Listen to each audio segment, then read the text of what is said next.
Hello दोस्तों, आप सभी कैसे हैं। हमें उम्मीद है कि आप सभी अच्छे होंगे। आज हम लोग पढ़ने वाले हैं कंकाल तंत्र से संबंधित 30 महत्वपूर्ण प्रश्नों को। दोस्तों, ये प्रश्न नहीं है, ये एक्सप्लेनेशन के साथ हैं, तो आप सभी वीडियो में बने रहिए और पूरा देखिए। देखते हैं कंकाल तंत्र क्या होता है। क्या होता है दोस्तों, कंकाल तंत्र शरीर का वह ढांचा या वह बनावट है जो शरीर को आकार, संरचना और समर्थन प्रदान करता है। दोस्तों, यह हड्डियों, उपास्थि और जोड़ों और स्नायु बंधों से बंधा होता है। हमारा मानव शरीर में कुल कितनी हड्डियां होती हैं? तो दोस्तों, एक वयस्क मनुष्य में 206 हड्डियां होती हैं। अगला टॉपिक है कंकाल तंत्र के प्रमुख कार्य क्या हैं। तो यह मतलब कंकाल तंत्र यानी ह्यूमन बॉडी में कंकाल तंत्र क्या करता है। तो वह दोस्तों शरीर को आकार एवं संरचना प्रदान करता है, शरीर के अंगों की सुरक्षा करता है, रक्त कोशिकाओं का उत्पादन करता है, कैल्शियम और फास्फोरस का भंडारण करता है तथा मांसपेशियों के संलग्न होने के लिए सतह प्रदान करता है। तो दोस्तों, ये इनके कार्य हैं कुछ प्रमुख। दोस्तों, आप सभी को बताते चलें, हमारे चैनल के माध्यम से आपको हर दिन जो है महत्वपूर्ण टॉपिक्स के वीडियो अपलोड किए जाएंगे जो आपके आने वाले हर परीक्षा में महत्वपूर्ण भूमिका निभाएगा। अगला है हमारा कंकाल तंत्र के दो प्रमुख भाग कौन से हैं। कौन से है दोस्तों? अक्षीय कंकाल है यानी एक्सियल स्केलेटन, और परिधीय कंकाल यानी एपी एपेंडिकुलर स्केलेटन। अगला हमारा है अक्षीय कंकाल में कौन सी हड्डियां शामिल हैं। यानी अक्षीय कंकाल में कौन कौन सी हड्डियां शामिल हैं। तो रीढ़ की हड्डी, खोपड़ी, रीढ़ की हड्डी, पसलियां और छाती की हड्डियां यानी चेस्ट की जो होती हैं वो हड्डियां। अगला हमारा है परिधीय कंकाल में कौन सी हड्डियां होती हैं दोस्तों। तो वह हाथ की होती हैं, पैर की होती हैं, कंधे की होती हैं, श्रोणि की होती हैं।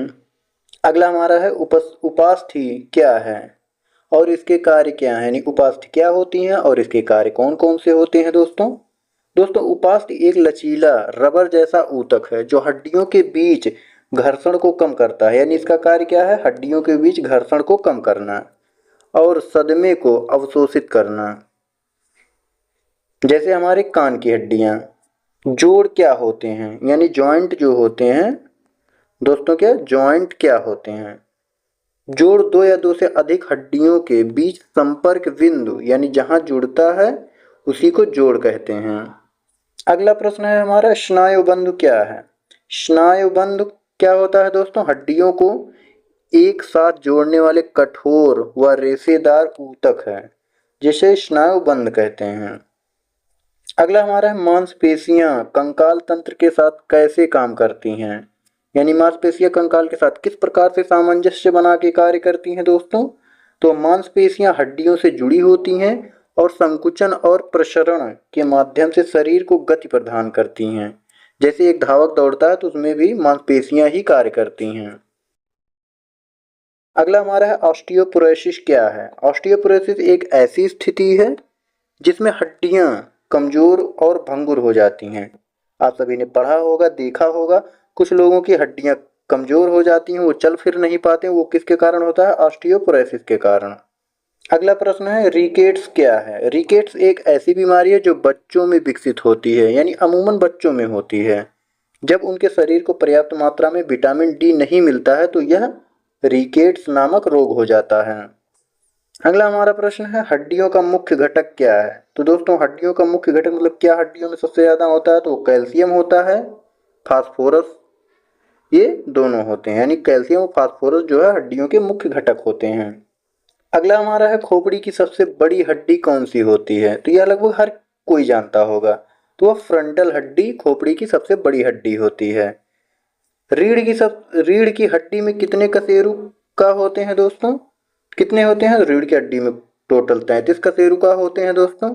दोस्तों, अगर वीडियो पसंद आए तो एक शेयर करके लाइक जरूर कर दीजिएगा और नए हैं तो चैनल को सब्सक्राइब करते हुए चलिएगा। बस आपसे इतना ही हमें चाहिए, बाकी हर दिन कुछ नया ही आपको सीखने को मिलेगा। अगला प्रश्न है मानव शरीर में सबसे लंबी हड्डी कौन सी है।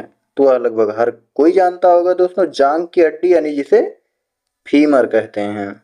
अगला प्रश्न, मानव शरीर में सबसे छोटी हड्डी कौन सी है। यह भी हर कोई जानता होगा, स्टेपस कहते हैं जिसे स्टेपीज भी कहते हैं, जो कान की हड्डी होती है। अगला प्रश्न है हड्डियों का रंग कैसा होता है। इंपॉर्टेंट है दोस्तों ये। हड्डियों का रंग सफेद या हल्का भूरा होता है। आप सभी ने देखा होगा जैसे नॉर्मली ऐसे तो नहीं देखा होगा, जैसे बोन्स वगैरह जो मेडिकल फील्ड से होंगे वो जरूर देखे होंगे। अगला प्रश्न, हड्डियों को मजबूत बनाने के लिए कौन से खाद्य पदार्थ खाने चाहिए? वेरी वेरी इंपॉर्टेंट है दोस्तों, इसको इंपॉर्टेंट लगा लेंगे। दोस्तों दूध खाना चाहिए, दही, पनीर, हरी पत्तेदार सब्जियां, मछली के हड्डियों को मजबूत बनाने के लिए अच्छे खाद्य पदार्थ, यानी हड्डियों को मजबूत बनाने के लिए मछली हो गया, सब्जियां हो गई, हरे पत्तेदार, पनीर हो गया, दही, दूध, ये सभी बहुत ही ज़्यादा हड्डियों को मजबूत बनाते हैं, तो ये सभी का सेवन करना चाहिए। अगला प्रश्न है, नियमित व्यायाम कंकाल तंत्र को कैसे प्रभावित करता है? यानी कोई अगर नियमित रूप से हर दिन रूटीन बना के अगर व्यायाम करता है, एक्सरसाइज करता है, तो उससे कंकाल तंत्र पर क्या प्रभाव पड़ता है? नियमित व्यायाम से हड्डियों को मजबूत बनाता है, यानी मजबूती प्रदान होती है, जोड़ों की गतिशीलता को बढ़ाता है और मांसपेशियों को मजबूत बनाता है। इसलिए आप सभी रूटीन बना लीजिए, 1 घंटे 2 घंटे एक्सरसाइज जरूर करिए। अगला प्रश्न, हड्डी टूटने को क्या कहते हैं? तो ये लगभग हर कोई जानता होगा, हड्डी टूटने को फ्रैक्चर कहते हैं। अगला प्रश्न, हड्डियों को जोड़ने के लिए किसका उपयोग किया जाता है? वेरी वेरी इंपॉर्टेंट है दोस्तों ये, इसको आप सभी नोट डाउन करते चलेंगे। दोस्तों प्लास्टर ऑफ पेरिस यानी पीओपी का उपयोग हड्डियों को जोड़ने के लिए किया जाता है। आप सभी देखे होंगे प्लास्टर बनता है, डॉक्टर जिस हिसाब से निर्देश देता है, 1 महीने 2 महीने 3 महीने में 2 बार प्लास्टर लगता है, कच्चा होता है एक पक्का होता है, तो वो पीओपी से बना होता है। अगला प्रश्न, हड्डियों में दर्द होने की स्थिति को क्या कहते हैं? हड्डियों में दर्द होने की स्थिति को ऑस्टियो अर्थराइटिस कहते हैं, ये एक प्रकार की बीमारी होती है दोस्तों। हड्डियों के कमजोर होने की बीमारी को क्या कहा जाता है? यानी जिसकी हड्डी कमजोर हो गई हो उसे कौन सी बीमारी होती है? अभी थोड़ी देर पहले बताया गया था, ऑस्टियोपोरोसिस। अगला प्रश्न, शरीर का ढांचा किससे बना होता है? तो यह भी हर किसी को पता होगा, हड्डियों से बना होता है। दोस्तों हड्डियों को आपस में कौन जोड़ता है? तो लिगामेंट्स हड्डियों को जोड़ते हैं। अगला प्रश्न, हड्डियों को मांसपेशियों से कौन जोड़ता है? कौन जो जोड़ता है दोस्तों? टेंडन हड्डियों को मांसपेशियों से जोड़ता है, तो कौन जोड़ता है? टेंडन। अगला प्रश्न, रक्त कोशिकाओं का निर्माण कहाँ होता है? कहाँ होता है दोस्तों रक्त कोशिकाओं का निर्माण? हड्डियों के अंदर होता है। जैसे कि आप सभी ने देखा होगा, रीढ़ की हड्डी में अमूमन जो है बताया जाता है कि वहाँ रक्त का निर्माण होता है, रक्त की कोशिकाओं का। अगला प्रश्न, हड्डियों को मजबूत बनाने के लिए कौन सा विटामिन आवश्यक है?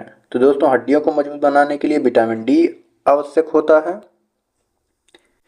अगला प्रश्न, हड्डियों को स्वस्थ रखने के लिए क्या करना चाहिए? तो ये कुछ इम्पोर्टेंट नोट्स दिए गए हैं, ये करना चाहिए। संतुलित आहार लेना चाहिए, नियमित व्यायाम करना चाहिए, कैल्शियम और विटामिन डी की पर्याप्त मात्रा लेनी चाहिए, धूम्रपान और शराब से बचना चाहिए। दोस्तों आप सभी को यह वीडियो कैसा लगा? अगर वीडियो अच्छा लगा हो, यह टॉपिक अच्छा लगा हो, मेरा एक्सप्लेन करने का, अगर आप सभी को समझाने का तरीका अच्छा लगा हो, तो लाइक ज़रूर कर दीजिएगा और नए हैं तो चैनल को सब्सक्राइब ज़रूर कर लीजिएगा। Thank you. जय